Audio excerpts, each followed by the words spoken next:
pintar os cabelos é pecado? Bom, a minha mãe diz que tinta é a mesma coisa, tinta é tinta. A irmãzinha tem o cabelo preto, aí quer pintar de preto também. E pra ela tudo bem, mas aí ela julga a irmã que pintou de loiro. É a mesma coisa. Eu vou ser bem sincera quanto a isso. Eu acho que deveríamos manter, sim, o nosso cabelo natural. Todas essas dúvidas que vocês têm sobre joias, maquiagem, pintar os cabelos, eu também tenho. Eu converso com o Senhor diariamente sobre isso e falo: Senhor, se eu estou pecando em algo, por favor, me revela, fala comigo, porque eu não quero estar desagradando o Senhor. Então, o maior conselho que eu vou dar a vocês, principalmente as mulheres cristãs, se vocês se sentem incomodadas usando maquiagem, joias ou pintando os cabelos, então pare. Talvez seja o Espírito Santo tocando em você. Talvez o Senhor te queira de uma maneira específica, de uma maneira mais pura, mais simples. Converse com o Espírito Santo e peça a Ele que te revele se você está fazendo algo errado ou algo que não convém. Sabe aquela passagem, tudo me é lícito, mas nem tudo me convém? Bom, eu espero ter esclarecido um pouco a respeito desse assunto. E eu agradeço as irmãs que perguntaram, que foram a Ana, a Stephanie Ricardo e a Cleide Bonato. Um beijo para vocês três. O Adilson Santos perguntou, o Adilson está sempre comentando os meus vídeos e ele diz assim: qual história da Bíblia mais te inspira? Bom, Adilson, há duas histórias da Bíblia que eu gosto muito, que é a de João Batista e a história de Ruth. João Batista, porque quando ele termina o seu ministério, ele acaba sendo preso e dentro da prisão ele começa a ter certas dúvidas a respeito de Jesus. Será que ele é mesmo o Messias? Será que ele é aquele que havia de vir? Então ele envia 2 de seus discípulos até Jesus e quando esses 2 discípulos se encontram com Jesus, Jesus diz a eles: avisem para João Batista que os milagres estão acontecendo, que os mortos estão ressuscitando. Então era como se Jesus estivesse dizendo: a sua pregação, João Batista, não foi em vão. Tudo que você pregou, o caminho que você preparou, as coisas estão acontecendo como deveria ser. Sou eu mesmo, eu sou Jesus, eu sou o Messias, aquele que havia de vir. Então eu me inspiro nessa parte da história porque, apesar do que passamos, apesar das dificuldades que enfrentamos, tudo que a gente pregou em prol ao reino de Deus não foi em vão. Tudo que fazemos para o Senhor não é em vão. Vai crescer, vai brotar e dar muitos frutos. A história de Ruth me inspira porque ela escolheu acompanhar sua sogra Noemi. Ela confiou no Senhor, acompanhou sua sogra, esteve do lado dela em todo o tempo e o Senhor preparou para Ruth o seu esposo, a sua família, a sua casa. Então Ruth teve fé quando ela não estava enxergando nada, nenhuma possibilidade. Nós precisamos acreditar sem ver, sem expectativa, mas sabendo que Deus cuidará de tudo, que Deus preparará tudo para nós. E o Adilson ainda pergunta: qual foi sua maior experiência com Deus? Bom, eu já falei sobre isso em vídeos anteriores. Para quem não sabe, Deus realizou um milagre profundo na vida da minha mãe. Minha mãe tinha uma hemorragia muito grave e isso fazia com que ela sangrasse pelo nariz, pela boca, pelos ouvidos. E um dia, através de um sonho, um anjo trocou o sangue da minha mãe. E a partir daquele momento, minha mãe nunca mais teve nada. Esse milagre eu vou deixar disponível aqui na descrição para quem quiser assistir. Mas um fato que aconteceu comigo quando eu era criança, eu não me esqueço. Eu gostava muito de ouvir os testemunhos das pessoas. Eu gostava de ouvir as histórias sobre Deus. Então um dia eu resolvi fazer uma prova e só em pensamento, eu não disse nada em voz alta. Conversei com o Senhor e disse: Senhor, se Tu és na minha vida, se o Senhor é tão grande assim, eu quero que quando a minha mãe chegar do trabalho, que ela pare na porta do meu quarto e grite bem alto: Carol, eu te amo!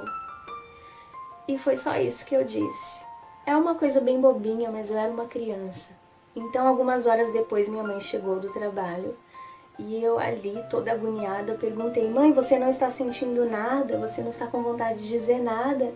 E ela: não, por quê? Aí eu: nada, é porque Eu fiz uma prova com Deus, foi algo tão pequeno, será que Ele não vai me responder? Aí minha mãe falou, olha, Ele responde, mas a gente tem que esperar. E eu ali fiquei questionando, mas eu fui pro meu quarto e minha mãe foi lavar louça. De repente, quando eu menos imaginei, minha mãe fecha a torneira, para na porta do meu quarto, esse quarto aqui, e grita com todas as forças, Carol, eu te amo! Quando ela fez isso, eu dei um pulo da cama e corri para abraçá-la. E ali nós duas nos alegramos porque eu contei, mãe, foi isso que eu pedi para Deus, eu pedi para que você gritasse que me amava. E eu pedi só em pensamento, gente. O Senhor ouviu meus pensamentos, eu não falei em voz alta. Eu conto esse testemunho aqui no canal, vou deixar o link para quem quiser ver. E minha mãe comentou comigo depois que enquanto ela estava lavando louça, o Espírito Santo dentro dela estava dizendo, vai lá na porta da sua filha e grita bem alto que você a ama, mas tem que ser bem alto mesmo, com todas as forças. E quando eu lembro eu me emociono porque como pode as pessoas não acreditarem em Deus, sabe? O Senhor, Ele ouve os nossos pensamentos. Esse fato eu acho que foi uma das minhas maiores experiências, né? É claro que tem outras experiências maravilhosas, mas esse fato marcou minha vida. Muito obrigada, Dilson, pela sua pergunta, que Deus te abençoe. A Gleidiane Monteiro perguntou, é necessário confessar a Cristo com um pastor ali pedindo para você repetir as palavras dele? Ou nós podemos confessá-lo só em nosso íntimo e tendo plena consciência do que Jesus representa, mas sem ir à igreja? Porque para alguns você precisa de uma multidão para ver sua confissão. Bom, Cleidiane, você pode confessar a Jesus em qualquer lugar e por meio de qualquer pessoa que esteja propagando o Evangelho ou até mesmo sozinha em sua casa. Conheço casos de pessoas que confessaram ao Senhor porque estavam em suas casas, ouviram um louvor, ouviram uma pregação e decidiram entregar suas vidas ali ao Senhor. Isso pode acontecer em qualquer lugar, mas o que eu quero ressaltar é a importância de frequentarmos os cultos. Eu sei que muitos não são adeptos a isso, preferem se reunir com os irmãos em outros lugares, até mesmo ao ar livre, e isso não tem problema nenhum. Mas geralmente essas pessoas são aqueles que se decepcionaram com alguém do meio cristão e decidiram sair dos seus ministérios. Eu sou bem tradicional, alguns não podem concordar comigo, mas eu aconselho a você procurar sim uma congregação. Não sei também se essa pergunta é em relação a você ou a alguém que você conheça, mas serve para qualquer pessoa que também esteja com a mesma dúvida da Cleidiane. Bom, Cleidiane, muito obrigada por mandar sua pergunta, eu espero ter te esclarecido um pouco. O Anderson Santos mandou 3 perguntas e ele começa assim. Por que o batismo com o Espírito Santo é tão difícil de acontecer com os cristãos? Bom, Anderson, vou ser bem sucinta. O Espírito é santo. Então é necessário que as pessoas tenham uma vida santa, que vivam em retidão, que estejam no centro da vontade de Deus, para que essa promessa feita a todos os cristãos, todos os filhos de Deus têm direito ao batismo com o Espírito Santo, para que ela aconteça. E ele ainda diz, Satanás só obedece quem tem o Espírito Santo? Bom, Anderson, todos nós temos o Espírito Santo. A partir do momento que entregamos nossa vida ao Senhor, o Pai, o Filho e o Espírito Santo passam a habitar dentro de nós. E em relação ao inimigo, quando nós nos sujeitamos a Deus e resistimos o mal, o diabo foge de nós. Assim diz a palavra do Senhor. Então, se você tem uma vida santa, assim como eu já falei antes, o inimigo não tem poder sobre você. Eu posso ser batizado com o Espírito Santo sem buscar, só por maturidade na presença de Deus? Bom, todo propósito há uma busca e uma batalha. Se você deseja o batismo com o Espírito Santo, que é uma promessa para você, você deve buscar sim. O Senhor, Ele concede o desejo dos corações de seus filhos, mas para isso os filhos precisam pedir, precisam clamar, então busque, clame, busque sem cessar, que quando você menos esperar, vai acontecer. Muito obrigada, Anderson, pelas perguntas e que Deus te abençoe. O Wesley Rodrigues perguntou, Você já viajou para outros lugares para fazer missão ou tem vontade? Bom, Wesley, eu já viajei, mas não para fazer missão. É claro que sempre que eu tinha oportunidade eu falava do amor de Deus, mas o Senhor fala muito comigo sobre as pessoas que estão ao meu redor. Até mesmo quando eu comecei a pregar, eu era bem mais novinha e o Senhor falou em meu coração: comece pela sua rua a evangelizar, tem almas preciosas no lugar onde você está. Então eu procuro passar a mensagem do Evangelho para as pessoas que estão próximas a mim. Sempre que eu vou ao centro da cidade, por exemplo, e vejo pessoas jogadas nas calçadas, pessoas na rua, eu procuro transmitir alguma coisa do amor de Deus. Então, a minha missão é pregar aonde quer que eu esteja. Mas pode ser que o Senhor me mande para longe, não sei. Eu nunca pensei nisso, nunca me deu vontade de ir para longe.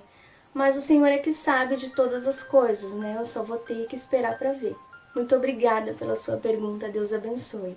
A Evelyn Cris perguntou: qual igreja você congrega?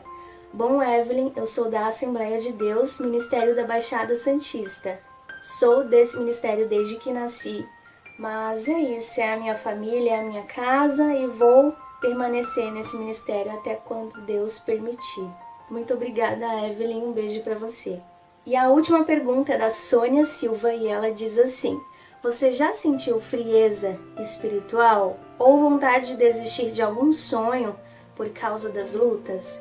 Sônia, já senti frieza espiritual, principalmente quando eu estava com o coração machucado. Às vezes as pessoas ferem a gente tão profundamente que aquilo ali fica preso, você vai acumulando uma mágoa, uma raiva, e aquilo te esfria espiritualmente. Eu tive dificuldade de manter minha comunhão com Deus enquanto eu não liberei aquilo do meu coração. Então, no momento que eu liberei o perdão e me esvaziei de tudo que não prestava, eu consegui me reconectar novamente com o Senhor. E não é vergonha nenhuma dizer isso, nós somos humanos, somos falhos, cheios de defeitos. A respeito de algum sonho que eu quase desisti, bom, a minha faculdade, foi muito difícil terminar minha faculdade, foram muitas lutas. Eu pensei em trancar minha faculdade, achei que não ia conseguir, mas eu sempre lembrava da promessa do Senhor, no dia que Ele me disse que Ele entregaria o meu diploma. Então eu guardei no meu coração essa promessa e segui firme, não desisti. Eu até digo para vocês, se estão passando por alguma luta, algum desafio espiritual e pensam em desistir, não desistam. Deus é com vocês. Eu tenho um vídeo falando sobre não desistir, um testemunho maravilhoso. Fiquem firmes, Deus é com vocês. E quando nos apegamos a Deus, quando estamos em sua direção, nós vencemos. Bom, Sônia, muito obrigada pela sua pergunta. Eu quero agradecer a todos que enviaram perguntas e a todos os inscritos do canal. Eu peço também que vocês compartilhem com os amigos, com os irmãos da igreja, para o canal continuar crescendo. Eu espero que Deus abençoe todos vocês e até o próximo vídeo.